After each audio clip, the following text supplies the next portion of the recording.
Hello students, आज इस video में हम डिस्कस करने जा रहे हैं क्लास 10th की एक्सरसाइज 9.1 का क्वेश्चन नंबर 15। बहुत ही कंसेप्चुअल क्वेश्चन है क्योंकि इसमें पहली बार वेलोसिटी वगैरह टाइम वगैरह का हम डिस्कशन करेंगे। तो वैसे तो ये फिजिक्स का पार्ट होता है वेलोसिटी टाइम वगैरह, पर इसमें भी थोड़ा सा आएगा। तो आपको ये पता होना चाहिए कि वेलोसिटी और डिस्टेंस टाइम का रिलेशन क्या होता है। तो स्टार्ट करते हैं क्वेश्चन नंबर 15। मेरा नाम है नीरज, ये आपका चैनल मैथ सॉल्यूशन। तो ये जो क्वेश्चन स्क्रीन पे चल रहा है, ये question number 15। A straight highway lead to the foot of a tower. ठीक है, एक स्ट्रेट हाईवे है जो एक टावर के फुट के पास से जा रहा है। A man standing at top the tower, top of the tower. तो टावर के ऊपर एक मैन है, वो ऑब्जर्व करता है कोई कार आ रही है। एंगल ऑफ डिप्रेशन 30 डिग्री है उसका पहले, ठीक है, 30 डिग्री है। और उसके बाद which approaching the foot of tower, approach कर रही है मतलब टावर के फुट के पास आ रही है वो।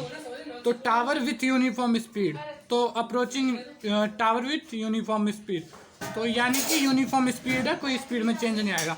तो जब वो पहले देखता है तो 30 डिग्री था एंगल, उसके बाद देखता है 6 सेकेंड लेटर, मतलब 6 सेकेंड बाद the angle of depression car is found to be 60 degree. Find the time taken by the car to reach the foot of tower from this point. तो इस यहाँ से मतलब अब जहाँ भी है वो, मतलब जहाँ पे 60 डिग्री का एंगल बन रहा है, उससे टावर के फुट तक आने में कितना उसको टाइम लगेगा। ठीक है, तो स्टार्ट करते हैं इस क्वेश्चन को।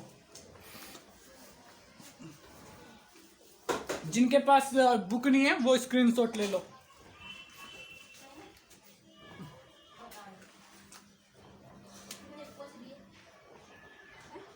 सॉल्यूशन। तो सबसे पहले हम थोड़ा डायग्रामेटिकली समझ लेते हैं कि क्या है सिस्टम। तो जैसे कि ये टावर है,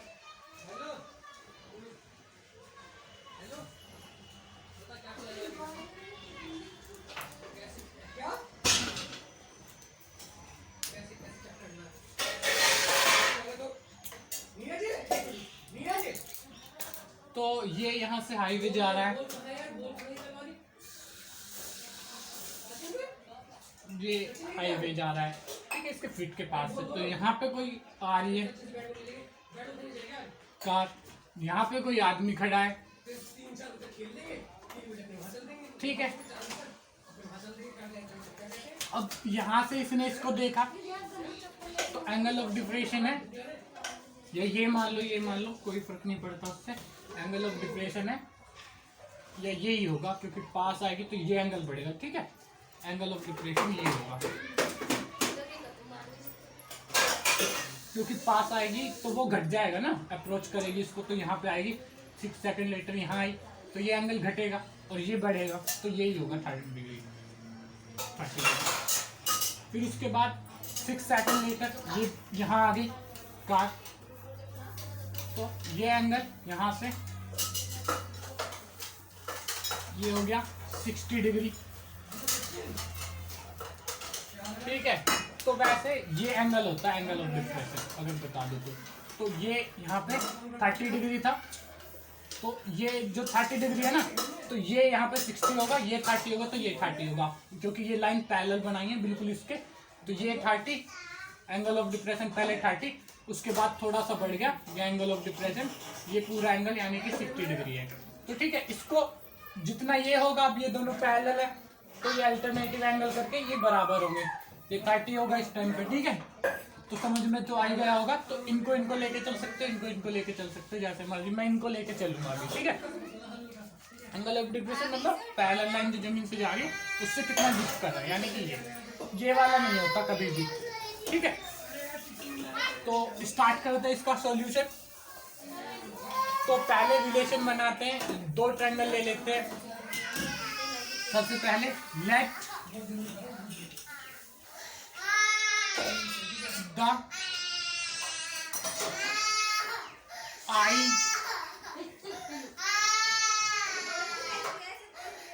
ऑफ मैन, ज्यादा छोटा तो नहीं लिख रहा मैं,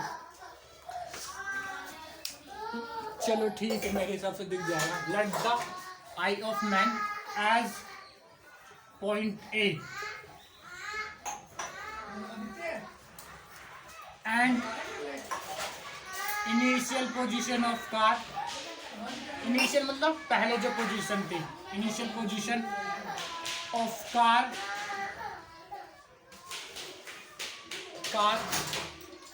एज पॉइंट बी, ये मान लिया ए पॉइंट, ये मान लिया बी पॉइंट, एंड फाइनल यानी कि ये position of car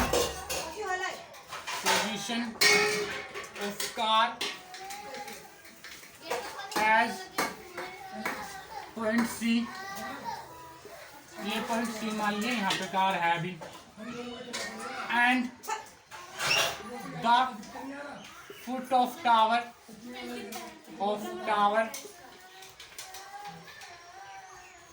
as point D.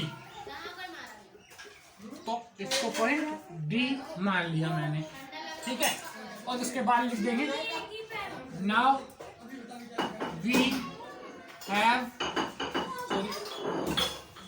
We have two triangle. अब हमारे पास दो ट्राइंगल है, इनका रेशियो का तरीका लगा के कुछ ना कुछ निकाल लेंगे, ठीक है। कौन सा ट्राइंगल हमारे पास, ए बी डी और ए सी डी, ठीक है।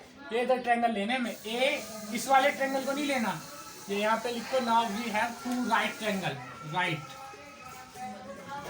क्योंकि राइट नहीं में चाहिए होते ना इसमें। तो ए बी डी और ए सी डी, ये दो राइट ट्रायंगल हमारे पास है, तो लिख देता हूँ A B D and triangle A C D, ठीक है। अब हमारे पास दो ट्रायंगल हैं, अब हमें क्या करना है, अब ये जो डिस्टेंस है उसने 6 सेकंड में ट्रैवल करा है, ये जो डिस्टेंस है ये उसने 6 सेकंड में ट्रैवल करा है, तो इससे मैं उसकी वेलोसिटी निकालूंगा। पहले मैं इस डिस्टेंस को निकालूंगा, फिर उसको 6 सेकंड से डिवाइड करके उसकी वेलोसिटी निकालूंगा, फिर ये जो डिस्टेंस बचा हुआ है velocity into time is equal to distance, तो ये जो डिस्टेंस बचा हुआ है, तो वेलोसिटी हमें पता है, डिस्टेंस हमें पता है, तो टाइम निकालना है, तो डिस्टेंस से वेलोसिटी को डिवाइड करूंगा, ऐसा होता है ना, distance upon time equal to velocity. तो टाइम निकलना, तो टाइम को इधर ले जाओ, t is equal to v upon v, तो डिस्टेंस डिवाइड बाई वेलोसिटी करूंगा, और यहाँ से यहाँ पे आने में कितना टाइम लगेगा ये हमें पता चलेगा। पहले इसकी वेलोसिटी निकाल लेते हैं, ठीक है। मेरे हिसाब से समझ में आ गया होगा, तो ये डायग्राम चलो रहने देते हैं, अभी स्टार्ट करते हैं। अब एक और चीज देखनी है, क्योंकि ये डिस्टेंस हमें निकालना है, तो ये बड़ा वाला डिस्टेंस और ये निकाल सकते हैं हम। उसके बाद ये ही एक चीज है कांस्टेंट, क्योंकि ये तो वैरी करेगा, हाइपोटेन्यूज तो वैरी करेगा, तो इसको नहीं रख सकते हैं, तो हमेशा इसको तो रखना पड़ेगा हमें, ठीक है। अब इसको नहीं रख सकते, तो यानी कि इसी को रखना, ये निकालना है, और इसको ही रख सकते हैं हम इसके साथ, तो यानी कि tan थीटा ही लगेगा। परपेंडिकुलर कांस्टेंट है और बेस निकालना है, कितना वैरी किया है, तो tan थीटा ही लिखना पड़ेगा। अगर ये कांस्टेंट होता, ये वैरी करता, तो हम ये और ये रखते, मतलब एक जो निकालना है, एक जो कांस्टेंट है वो रखना पड़ता है। तो in triangle A B D, अब हमें क्या निकालना है, ए बी डी में बी डी निकाल लेते हैं, ठीक है। बी डी निकालना हमें, A B D tan theta is equal to perpendicular upon base होता है, तो ए बी डी में परपेंडिकुलर क्या है, ए डी, जो कि दूसरे में भी कांस्टेंट ही रहेगा, नीचे बेस क्या है हमारा बी डी, ही हमें बी डी की एक वैल्यू निकाल लेनी है जो ए के उस पे हो, फिर इसकी वैल्यू निकाल लेंगे जो ए डी के रेस्पेक्ट में हो, मतलब ए डी से रिलेशन। तो tan थीटा क्या है, tan 30 degree, tan 30 degree is equal to tan 30 degree, यानी कि भाई A D upon A D B D है, ये A D upon B D, ये पूरा परपेंडिकुलर रखना पड़ेगा ना, इतने से काम नहीं चलेगा, पूरा रखना ये वाला डिस्टेंस पूरा इस ट्रायंगल में पूरा परपेंडिकुलर ना। तो tan 30 की वैल्यू पता ही है आप लोगों को 1/√3। तो यहाँ पे लिख लेंगे 1/√3 is equal to AD upon BD। दिख रहा है? हाँ मेरे हिसाब से दिख रहा है। ठीक है, तो आगे की कैलकुलेशन इस साइड कर लेते हैं हम। स्पेस थोड़ा सा कम तो है ही।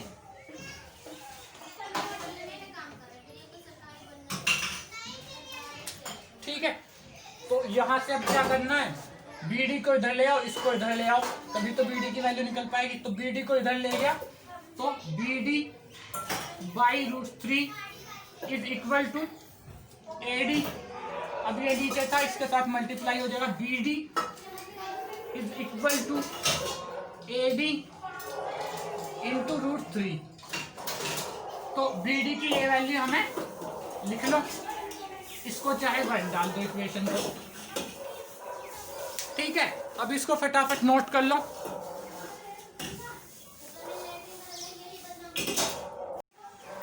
तो ये नोट कर लिया होगा। अब तो बढ़ते हैं आगे। तो इसको मिटा देता हूँ मैं इधर से ताकि कैलकुलेट कर सकूँ। ये इक्वेशन 1 है।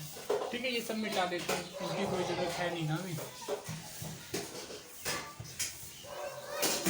जिन्होंने नोट नहीं किया था अभी तक वो पीछे जाके स्क्रीनशॉट ले लें, या वीडियो को पॉज करके नोट करना चाहें तो नोट करें। ठीक है, यहाँ से हमारे पास आ गई ये वैल्यू। अब हमें क्या करना है, ये आ गई BD की वैल्यू हमारे पास आ गई। अब मैं निकाल लूंगा CD की वैल्यू, CD की वैल्यू। ठीक है, अब now in triangle ACD tan theta is equal to ADC।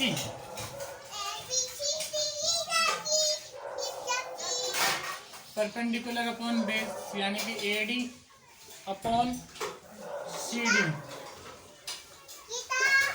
ठीक है, tan थीटा की वैल्यू क्या है, tan 60 degree.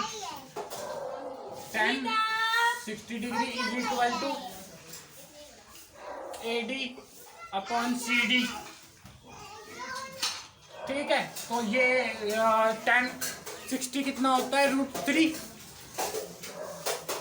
√3 is equal to AD upon CD। CD को इधर ले आओ, √3 CD is equal to AD। अब √3 को इधर ले जाओ, डिवाइड में चला जाएगा। CD is equal to AD upon √3। तो इस तरीके से ये निकल जाएगा, इसकी वैल्यू आ जाएगी, CD की वैल्यू आ गई। ठीक है, इसको डाल दो,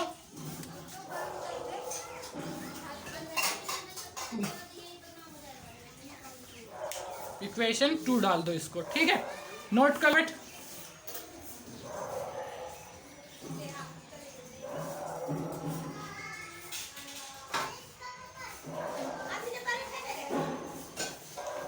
ठीक है, मेरे हिसाब से नोट कर लिया होगा। ठीक है, अब क्या करना है, अब CD हमारे पास है, BD हमारे पास है, और हमें BC निकालना है। BC क्या डिस्टेंस होगा, तो BC निकालने के लिए हम क्या करेंगे, ये जो BD है इसमें से CD माइनस कर देंगे तो BC आ जाएगा। तो टू फाइंड BC।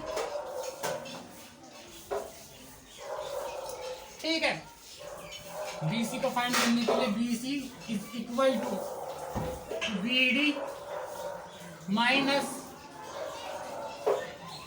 CD। अब BC is equal to BD की वैल्यू पुट कर दो यहाँ से यहाँ पे, या पहले लिख लो from 1 and 2, from 1 and 2 first और सेकंड से। तो BD की वैल्यू पुट कर दो, तो BC is equal to BD की value AD √3 minus AD by root three, AD by root three. ठीक है, दिख रहा है? हाँ दिख रहा है। ठीक है, AD है ये थोड़ा ओसा लग रहा है। AD by root three. अब इधर का मिटा के इसको सोल्व कर लेते हैं, इसका क्योंकि काम अब है नहीं कुछ। तो अब इसको यहाँ पे सोल्व करेंगे तो 1 मिनट, ताकि समझने में इजी है, इसलिए लाइन डाल देता हूँ, मतलब कर देता हूँ। ठीक है, अब इसमें से इसको माइनस करना है तो कर लो। BC is equal to root, इसके नीचे 1 मान लो, इसके नीचे 1 मान लो, दोनों का एलसीएम लेंगे तो क्या आ जाएगा? रूट 3। अब इसका 1 था तो रूट 3 को 1 से डिवाइड करेंगे तो रूट 3 आ जाएगा। रूट 3 को रूट 3 से मल्टीप्लाई करेंगे तो यहाँ पे आ जाएगा 3AD। 3AD। अब AD के नीचे तो रूट 3 था पहले से ही, रूट 3 को रूट 3 से डिवाइड करेंगे तो क्या आएगा? 1 को इससे मल्टीप्लाई करेंगे AD से तो क्या आएगा? AD ही आएगा, तो माइनस AD। तो यहाँ पे आ जाएगा, इसको आगे सोल्व करेंगे, 3AD minus 2AD is equal to 3AD minus 1AD। ठीक है, 3AD minus AD is equal to 2AD। यहाँ पे आंसर आ जाएगा, इसको डिवाइड कर देंगे रूट 3 से, वो नीचे ही रह जाएगा। तो ये आ गया। ठीक है, अब क्या करना है हमें? अब इसका ये डिस्टेंस हमने निकाल लिया है, इसको टाइम से डिवाइड कर देते हैं तो वो हमारा वो निकल जाएगा। ठीक है, इधर का नोट कर लो, स्क्रीनशॉट ले लो फटाफट 1 2 3, और उसके बाद आगे बढ़ते हैं। मेरे हिसाब से नोट कर लिया होगा, पॉज कर लो वीडियो को जिन नोट करना है। तो अब हमारे पास BC जो डिस्टेंस आ गया है। ठीक है, to find velocity of car, to find velocity of car, distance तो ये है, तो डिस्टेंस अपॉन टाइम, टाइम हमें क्वेश्चन में ही दिया हुआ है, तो डिस्टेंस क्या है? 2AD by root 3। अब इसको डिवाइड कर देंगे 6 से, तो ये आ जाएगा, इसको इससे मल्टीप्लाई कर देंगे 6 से, तो ये यहाँ पे 3 के साथ ही लग जाएगा। अगर बहुतों का आता भी होगा, एक ही बार में कर लिया होगा बहुतों ने। ठीक है, तो यहाँ पे आ जाएगा, तो इससे ये कट जाएगा, तो यहाँ पे 1 आ जाएगा, यहाँ पे आ जाएगा 3। तो इसी को सोल्व करके लिख लेंगे AD अपॉन रूट 3 इंटू यहाँ पे रह जाएगा 3 इज इक्वल टू वेलोसिटी। तो ये हमारी आ गई वेलोसिटी, ये आ गई वेलोसिटी ऑफ कार। तो यहाँ पे लिख लेते हैं velocity of car is equal to AD upon root 3 into 3। ठीक है, ये आ गई हमारी वेलोसिटी। अब हमें क्या करना है? हमें ये डिस्टेंस निकालना है कि ये डिस्टेंस कितना है। वेलोसिटी हमने फाइंड कर ली, इस डिस्टेंस को निकाल कर टाइम से डिवाइड करके। अब ये डिस्टेंस फाइंड कर रखा है हमने वैसे तो, पर CD जैसे कि पता है इक्वेशन 2 में, फ्रॉम इक्वेशन 2, तो CD कितना निकाला था हमारा? CD is equal to AD by root 3। ठीक है, AD बाई रूट 3, देख लेना पीछे जाके तो किसी को ध्यान ना हो। तो अब क्या है? To find time, to find time क्या होता है? Distance upon time is equal to velocity. Velocity को इधर ले आओ, टाइम को इधर ले जाओ। ठीक है, तो क्या आ जाएगा? इधर ही कर देता हूँ साइड में, तो ये आ जाएगा distance upon velocity is equal to time. Time ऊपर चला जाएगा, ये नीचे आ जाएगा। ठीक है, अब टाइम फाइंड करना है, तो T is equal to, distance हमें पता है ये है AD upon root 3 divided by velocity क्या है ये, एडी अपॉन √3 इंटू 3। अब ये यहां चला जाएगा, ये यहां चला जाएगा, तो T is equal to AD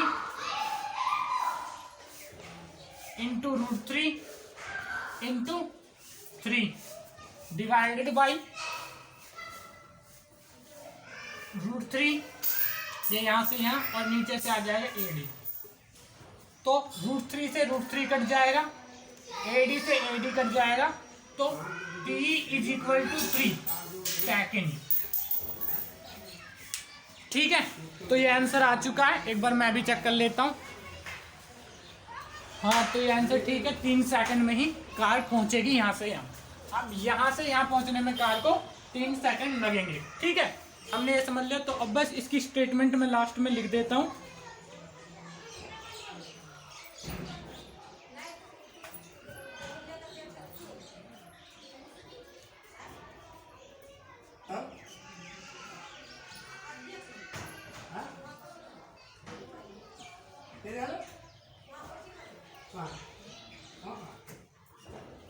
ठीक है, मेरे हिसाब से नोट कर लिया होगा, तो मैं एक बार स्टेटमेंट लिख देता हूँ लास्ट में। जिन्होंने नहीं करा नोट, स्क्रीनशॉट ले लो, 1 2 3 4 5।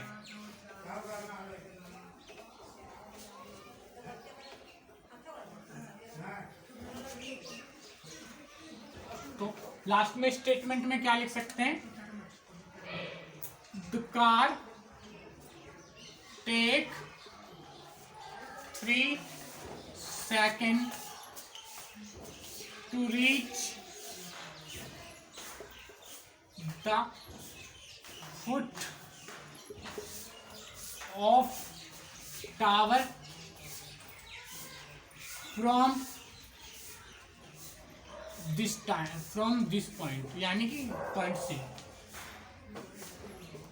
सी लिखना चाहो तो पॉइंट सी लिख देना। ठीक है, इसको नोट कर लो, फटाफट स्क्रीनशॉट ले लो।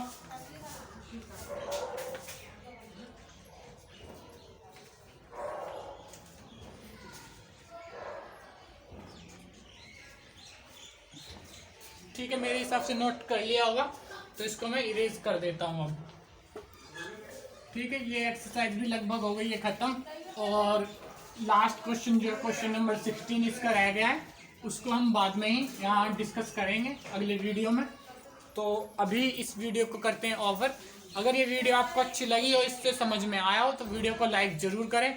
इसके अलावा चैनल को सब्सक्राइब करके बेल आइकन को दबाएं अगर आप चाहते हैं कि हमारी जो अपकमिंग वीडियोज़ की नोटिफिकेशन आपको मिले। इसके अलावा अपने फ्रेंड्स के साथ शेयर करें ताकि उनकी हेल्प हो पाए। Thank you.